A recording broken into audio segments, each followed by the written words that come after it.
Okay, ready?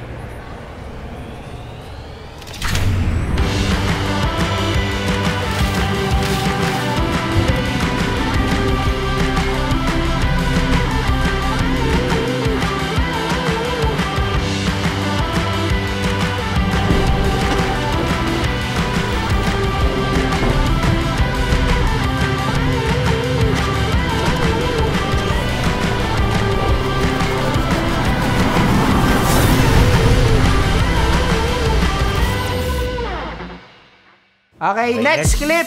Next naman naming pagko-comparein transformation sequences. Okay. Yung kanina transformation ng costume. Okay. Pero this time transformation from animal ano man tawag doon? Vice versa, animal from tao, tao to animal. Same lang. Hindi, may tawag doon from ano ba yan? Animagus, Harry Potter.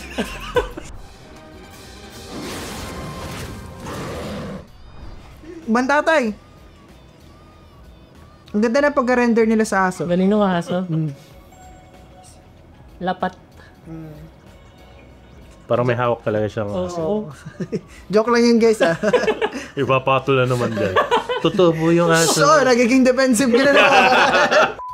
Ito. Ano yung transformation na ito?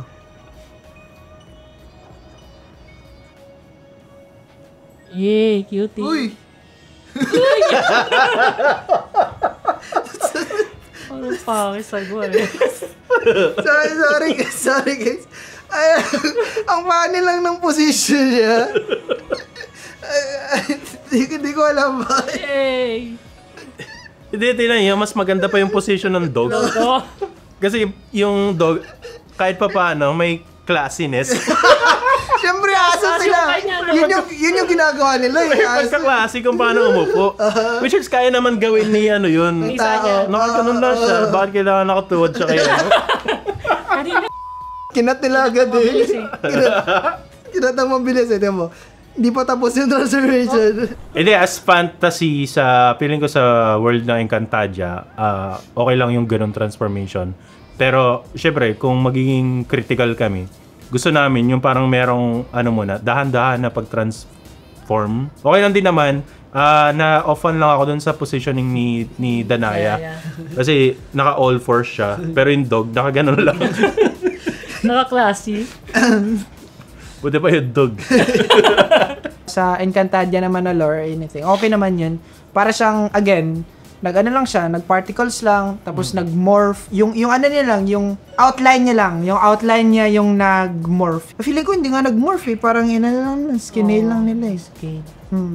So yun lang, basic lang siya guys, madali lang siya gawin. Tapos nagawa naman nila, na-serve naman nila yung story. Pero sa akin okay na to. Tsaka hindi na natin kailangan magganap ng masyadong P6 dito kasi unang-una, yung may damit ka pagka nag-transform ka, wala na sa physics na yun. Magic na talaga.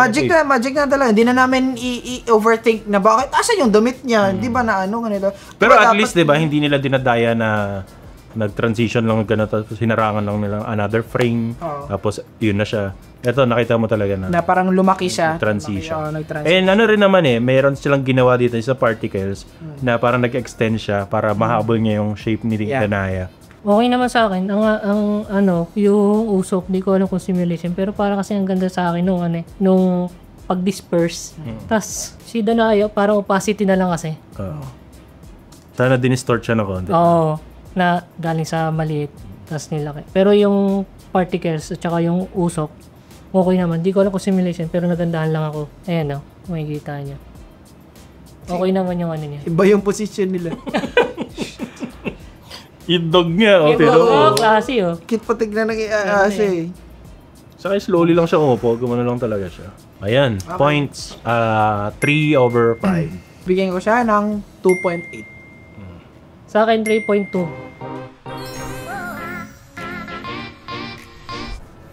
To sa La Luna Sangre. Uy! No. Si another Hey! Hey! Yay! Oh, yes. Hey! Oh, mahirap yan. Year pa lang. Ang ganda ng ano doon, composition. Ito, medyo dinaya nila ng konti, no? Like, parang pag transformation sa wide na, tapos konti na lang yung pinakita sa close-up. Pero galing, pinatakbo na lang yung wolf muna. Tumatakbo muna, All first bigla. Yung sinunod talaga yung position, yung initial position ni Catherine, tapos yung model nila ng wolf, ginanon din nila. Para pag, nung nag-all force na yung aso, may pinanggalingan siyang position. Yung wolf nila dito, parang it reminds me yung sa wolf ng Mowgli. Yung isang Mowgli, yung isang Jungle Book. Yung may mukha ng tao. Oo, yung medyo Kulit kasi ng mukha almost realistic na humanoid na yung tsura ng wolf. Parang ganito siya. May emotion. Actually, kahit yung mga ibang hayop doon eh. Oo. Mukhang Ayun tao yata yung style nila talaga. May kilay. Oo. Kilay. Di, para may empathy tayo sa kanila. Tsaka yan lang yun, may daya lang dito sa wolf na to. Parang, ayun nga, parang walang sense yung shot na to. Kasi kino-cover mo lang yung... Mukha Pero ang ganda ng composite para sa siyang white, totoong aso dyan. Yung... Kaso nga lang, nung pag yung binato na siya. Binato na siya, wala siyang Wala white, na. tas ang bilis ng niya. Pero yung integration ng lighting, ang ganda. Sa wide, maganda. Feeling ko, ayun yung napansin ko sa dami ng kino-compare natin kanina. Yung camera movements ng ABS, masyadong, paano mo sasabihin? Basta, medyo jumpy siya, na hindi siya smooth, na walang continuous na flow ng camera movements kapag mga ganitong shots. Usually, lagi siya nag-jump cut. Mga ganun. Yung ilaw lang sa akin. Kasi yung ilaw, blue kay kay Pogi. Blue kay Richard Gutierrez. Pagdating kay wala siyang touch nung... Pero alam niyo ba, ito yung isa sa pinakamagandang wolf transformation sa Lalo na Sangre. Parang the rest ng wolf, parang alam mo kung sino yung mamamatay na wolf. Ay, mamamatay to. Lores yung paggagawa sa wolf. Grabe naman. Pag ganun, pag bakit man ang wolf mamamatay.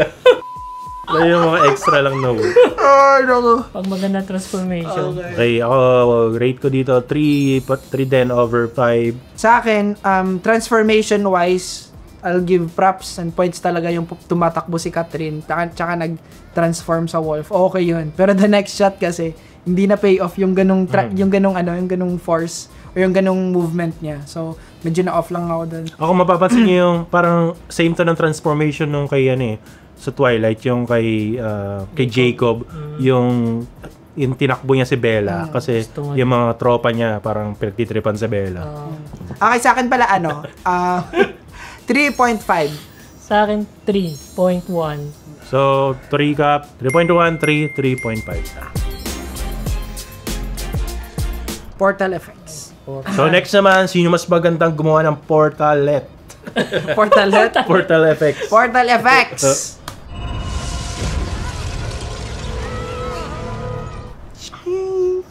CJ.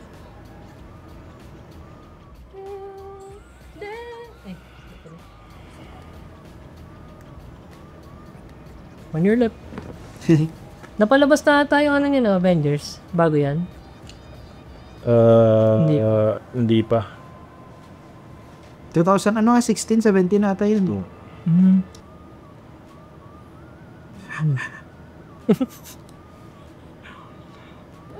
ang bagal naman. Tagalawa ng shot na yun. Ang weird. Feel ko may kinat sila doon. Ako okay yung portal sa akin. Ang ganda ng details niya sa likod. Wala kang details eh. Di yung ayan yung mga parang smoky triple sa likuran. Kasi may effect ng lighting sa kanila. Yung kulay ng portal. So nasa loob to? Same ng lighting dun sa nagre-reflect sa mga mukha nila. Pero mapapansin nyo kapag nakatalikod siya, iba yung kulay, di ba? Kasi yung lighting umiiwas na sa mukha niya. Pero pag gumarap sila, may ilaw. Nagiging same yung ilaw. Sa akin, nakulangan ako sa light trap niya dito. Ayan. If ganito siya kaliwanag sa harap nila, sana man lang, wala silang light trap ang pagharap nila. Hindi, para sa akin, sorry pero hindi siya special para sa akin yung portal. Dito, malaki siya, tsaka sobrang ano niya, ang thick ng lines. Pero pag lumapit na tayo sa ibang shot dito, nag-iiba na yung look niya. So, medyo, ano siya, medyo inconsistent lang ng konti sa akin. Pero overall, okay naman. Ako, I think it works lang din na hindi kita kung ano yung nandun sa Nasa likod. likuran. Kasi parang nga siyang portal na, hindi siya yung parang portal na kitang-kita mo kung saan tumatagos yung pagka may butas. Kumaga ito, very random. Kasi hindi ko alam kung saan nanggaling dito si Lakas. Pero, yun. Okay lang din sa akin yun. Nag-work siya. Marami ng portal na lumabas na pang TV. Pero kagaya, sabi ni Eddie, ano siya? Pang-preset. Parang preset lang na, okay naman yun. Ano naman yun? Wise naman yun kasi para mapabilis yung trabaho. Pero, Nakita na natin kasi sa iba. Tsaka siguro, nakukulangan tayo sa creativity. Yeah. Doon sa paggawa ng portal. Kasi for example, etong sa Harry Potter Sorcerer's Stone. Like, sobrang tagal ng pelikula nito. Pero, naisipan nila yung gawing portal, yung mga bricks na nag-change. ang galing nun. Tapos eto, parang pag may naisip kang portal, Ganun lang, light na may... alam mo yung pagka pinaisip ka, anong portal may isip mo? Ito yung unang papasok sa isip mo eh. Yung liwanag na Yung mga biloging. Cliché siya na portal. So, ayan lang. Pero kung sa portal na sa Filipino style natin na Again, may isip it yun lang yung works. may isip, okay naman. Kasi basically, pag free TV kasi, hindi pagka mga sa TV, like hindi na nila iniisip yung gawin natin kakaiba yung portal. Kasi ang ano lang nila is ma-serve yung story. Basta may portal dyan. O yan. Panoorin yun eh. Sa akin kasi mas na-appreciate ko pag pinag-isipan talaga. Like, Kahit ako. every detail. Bakit ganyan yung itsura ng portal? Bakit saan ba nanggaling yung energy niyan? Parang ganun. Kasi mas ma-appreciate ng fans yung lore na ganun eh. Hindi yung parang biglang ganun. Tsaka nagiging iconic kasi siya pagka iba siya. No? 2.5. 2.5? Ano ba? 2.5. 2.5 ka ata? 2.3? Sige, baba mo pa. Ito na. 2.5 na lang. 2.5 and then 2 din. Next portal. Yan, iniba lang nila ng speed tsaka size.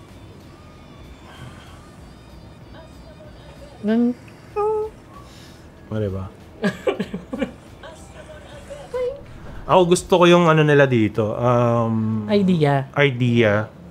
The intention is good, but the execution is bad. Sabagay. Actually, na-notice din to ng commenters din natin sa part na to. Very choppy nung animation, yung compositing, madumi. Halos sa akin pareha sila nung kinomenta natin noon Parang same vibes lang, walang wow.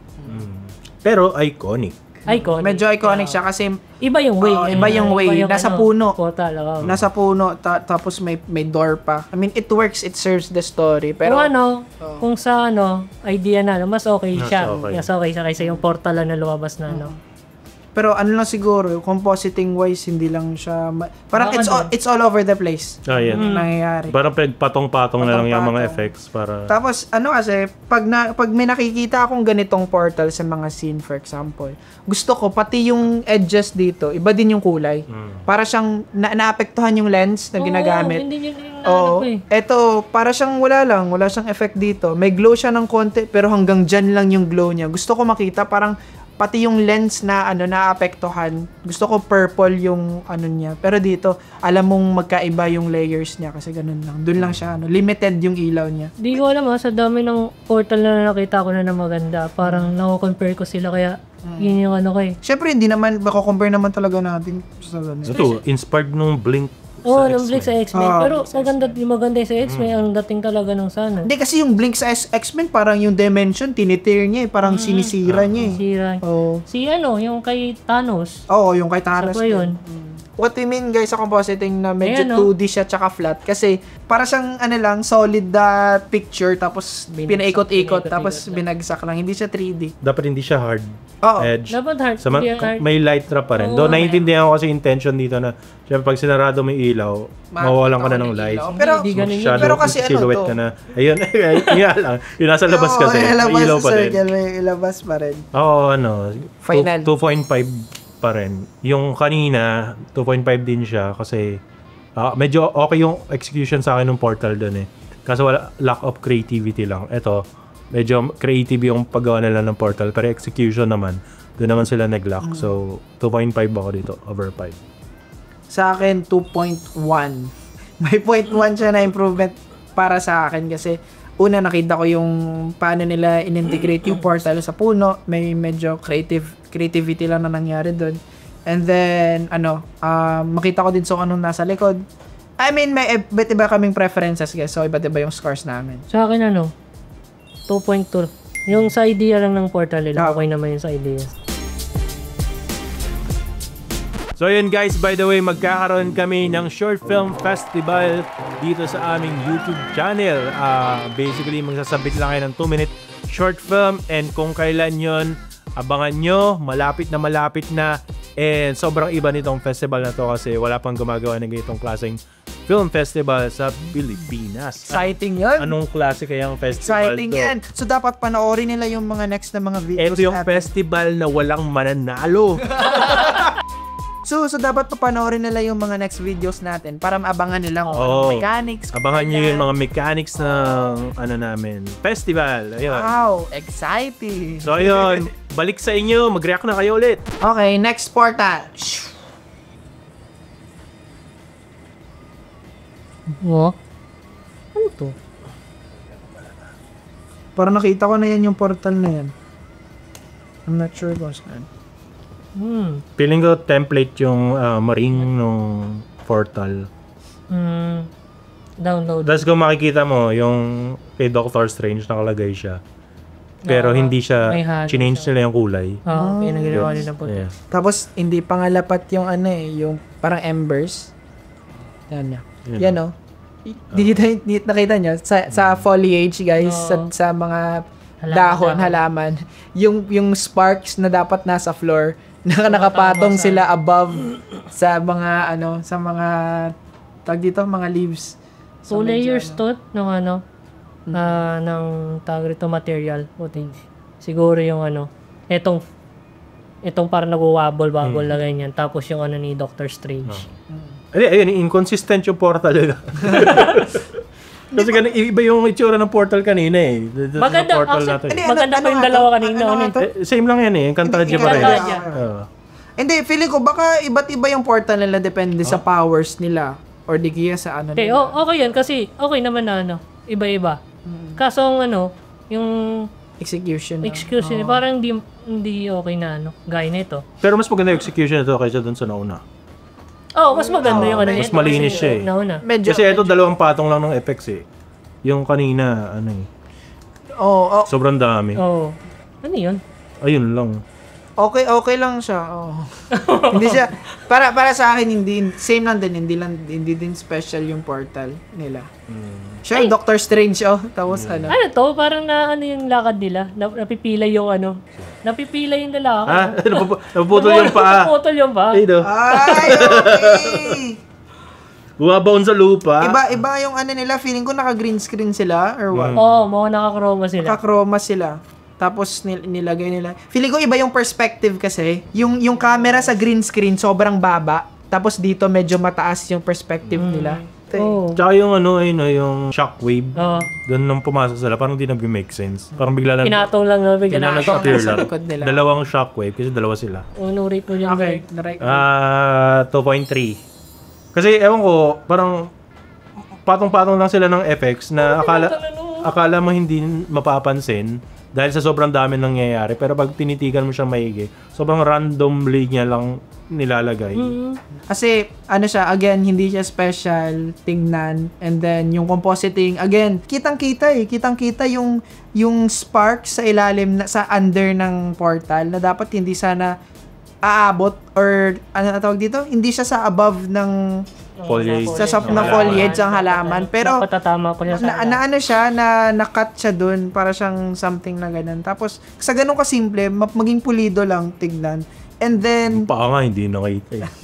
And then, just because naglagay ng something na Doctor Strange sa likod, tapos ibang portal, does it mean bago na siya tignan? Maybe, 2 sa akin. Yan. Siguro, 2 na lang din.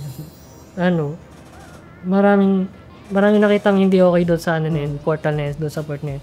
Nasabi naman na nila, yung layers ng mga material na ginamit, di maayos yung pagkakapatong, inayos naman lang sana. Yung pagkaka-blend nung yung roto, masking, ayun. Ngayon, just to recap, 2.3, 2. 2. That's by the way, guys, lagi kasi namin sinasabi dito na time constraint, kaya hindi napupulido yung mga bagay-bagay. Minsan hindi lang talaga sa time constraint. Minsan wala lang talagang mata yung supervision, yung nagsusupervise. Supervised or Kasi nagre-release. Ito minsan kasi may mga VFX artists na magaling talaga sila mag-execute pero hindi sila magaling mag-imagine kung ano yung maganda talagang combination ng mga effects, paano mo i-integrate to. Pero pag sinabi mo sa kanila, ito yung gusto mo, i-execute nila yon na maganda. So, minsan hindi lang talaga siya sa time or budget, minsan sa supervision din talaga siya nagkakatalo. Sa po like me, hindi ako magaling talaga sa idea, hindi ako magaling. Pero kaya ko execute yung mga mga gusto ni Pag in-instruct mo naman sila na maayos. Tapos doon din na Ako ayoko sa idea ng direct. Mas gusto ko may yan. kasi talaga. Malawak yung idea. ayaw nila ng idea. Some there impossible to build talaga. Yun. Kaya nagkakaroon din kasi ng impression na hindi magaling yung mga artists. Kasi minsan hindi lang talaga maganda yung explanation ng execution na gusto mo. Like, ako, gusto mo lang may portal, tapos pinabayaan mo na ako sa artist. So ako, kung ano lang yung kaya kong gawin, ano yung na-imagine ko, yun na yun. So sorry ka kung hindi ko nasunod yung gusto mo kasi hindi mo in-explain sa akin na maayos. So, ganun. Sorry Ayan. Iba kasi na, kaya mo na yan. Yung mga ganun, may naka-word na ako na ito yung mangyayari, ito yung nasa script. Sige, gawin mo na yan. Tapos kung papakita mo na, ay, pag yan, dapat may ganito, ganyan. Malapit yung deadline. Sana inano mo. Ganito, Dalawa lang yan It's either kaya nila hindi sinusupervise na maayos. It's either sobrang trusted na nila ng artist o yung artist or tinatamad na sila na mag-put ng extra effort doon. Dahil parang ayaw na nilang gawin. Kasi nga, sunod-sunod na yung pangit na mga sequences. So, ako, tatama rin na rin. Parang, actually, maraming reasons bakit. Hindi lang dalawa, marami pa yan. Down the line lang sa pipeline, sa pag-communicate, sa network, sa mga supervisors nila, nag-approve sa mga ganyan. So, hindi lang simple guys na pagsabi na, ay maganda yung GMA, maganda yung ABS, hindi guys. Ang dami. And pwedeng na-communicate na maayos ng supervisor. Pero 8080 lang talaga to. Basta! Guys, we would like to thank to our sponsor, us. Kasi kami nagpo-produce ng mga video namin. Salamat sa mga future sponsors namin. Future sponsor. Marami kaming space dito, guys, ha? Yes. Gusto nyo kaming Pwedeng mag-product placement dito. Product placement dito. Imagine mo, ipapakita namin yung magagandang laptop nyo dito. Alright, next. Okay, next na. Okay, next. Daming pagbilian, ha? Creature effects.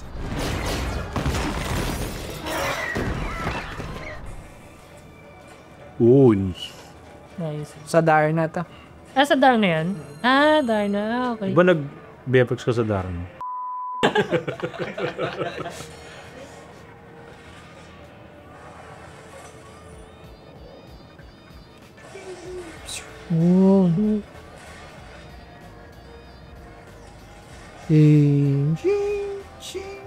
Ay, gumawa ata ay.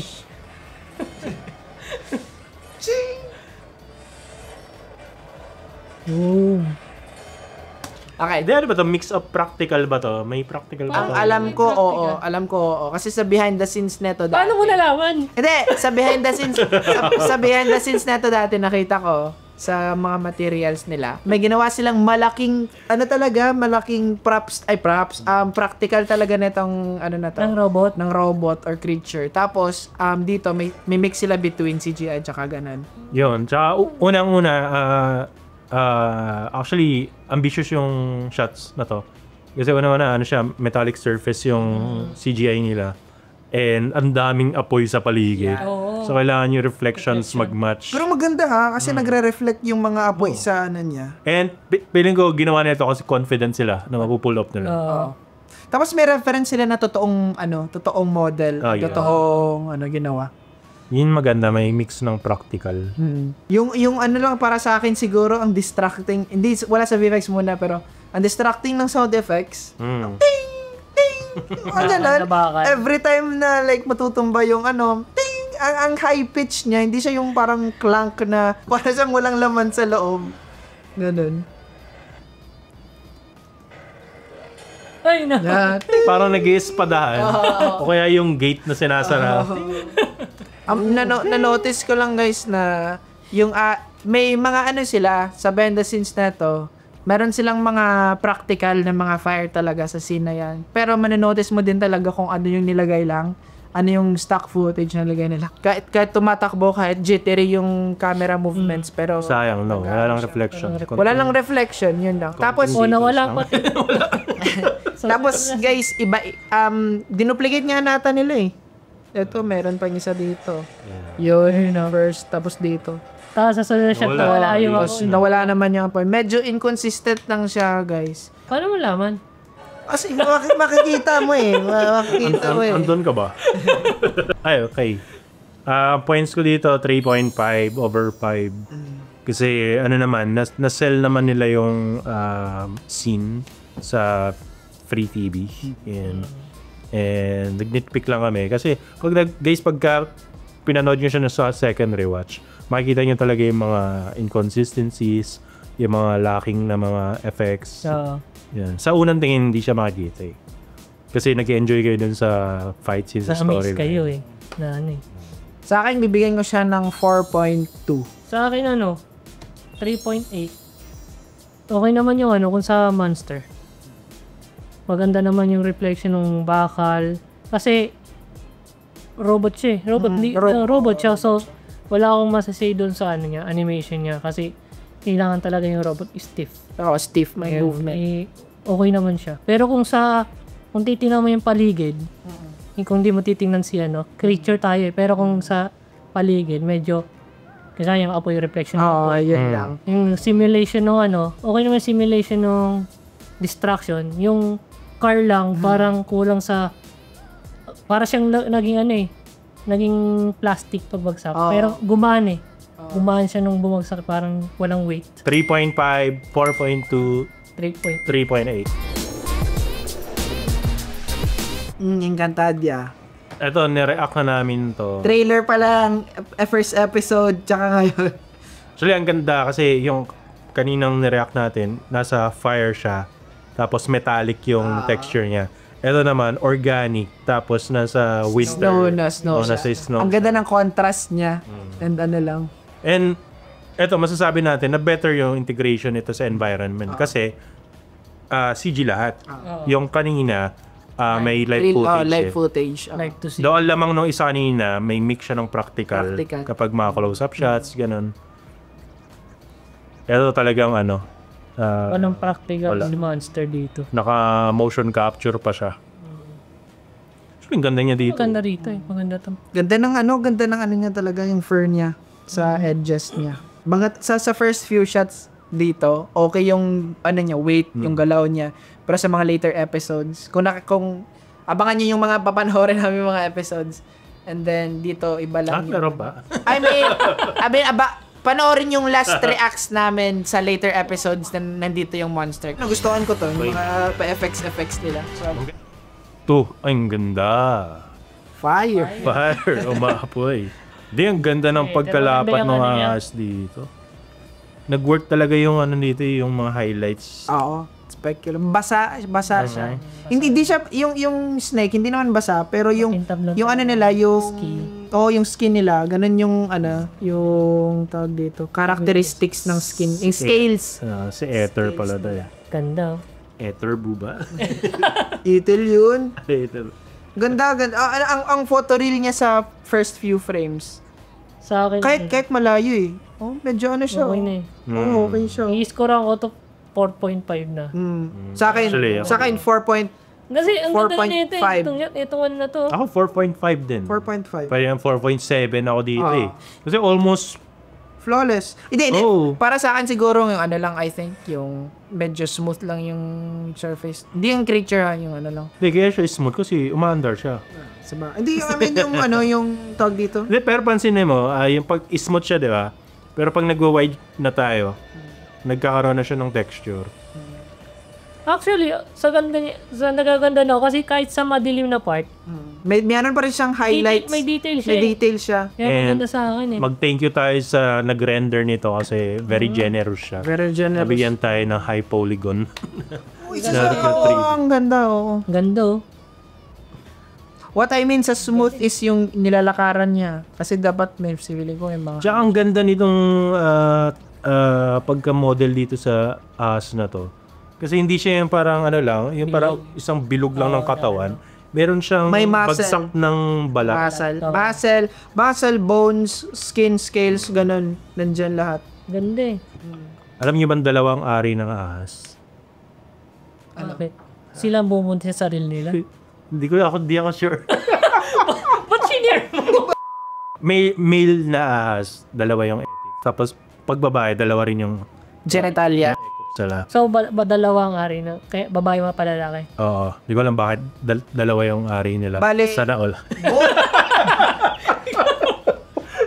Hindi kasi daw, para mas ma-higher yung chance ng mating success nila. Ay, okay. So, bali, if ang unang pares, hindi nag-work, may isa pa silang extra. Uy, galing nun, no? Ganda ng shadows niya. Ang sharp niya. Tingnan mo to, parang ganito yung May veins. ugat sa Nakita si Rian, tumayo eh. Nakita si Reno. Ang galing ng snake talaga dito. Yung ito isa. So guys, sa VFX guys, hindi naman sa VFX pero ano lang, make sure guys na yung blocks nyo sa VFX, so pag nagmamatch kayo, walang bagay or walang na super black talaga, na wala ng details, na zero talaga. Kasi lahat ng bagay, pati black, merong reflection yan. So hindi totally zero yan. Pero kung nakita mo yung may mga shadow dito na mga parts, may mga details pa rin. Pero wala talaga yung black na talaga na wala ng details. unless nasa void kayo. Kahit void, hindi siya super... Oh, hindi. Itong sa Stranger Things, walang reflection. Hindi, I mean, meron pa rin, hindi siya sa editing or sa VFX, hindi siya yung pinaka-lowest na wala na talaga. Meron pa rin siyang gray or gano'n, dark gray. Yun galing Detailed. Kudos talaga guys, sino nag-model. Pero parang iba na yung ahas dito. Nag-iba. Parang lumapit yung mata niya sa bunganga niya. Parang naging flat yung mukha ng ahas. No. Kaysa ron sa Di ba yung gumawa nitong shot na to? Grabe, sure ka? Pero yung pati, yung pa rin, yung texture niya, tsaka lighting, goods pa rin naman. So far, ito pinaka-highest natin sa yung ahas. Wait lang. recap natin? 4.7 ako dun sa ahas. 4.5. 4.5. Okay, next. Magic. Magic.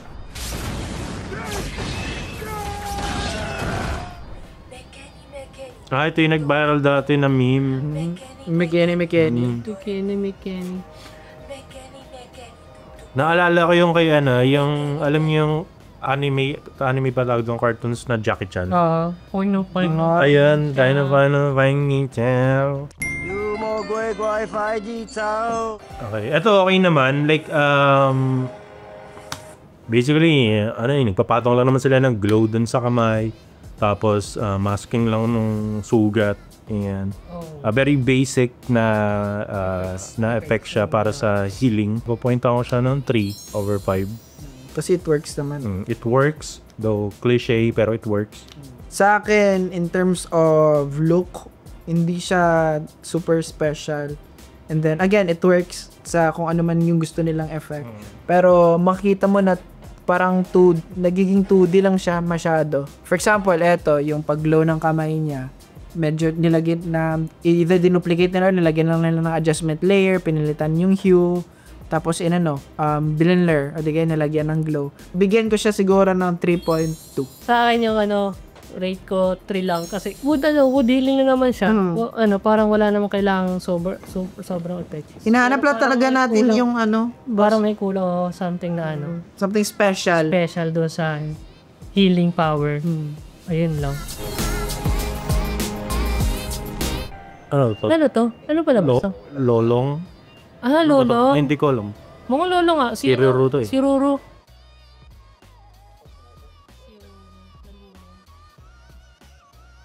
Meron siyang time stone. Dumilim. Eh. Huh? Uy. Gusto ko yung glow. Isa. Tsaka yung niya. Dito nag-iba. Ano na lang to? Parang tubig. Sa akin, okay naman. Nagustuhan ko yung flow ng energy.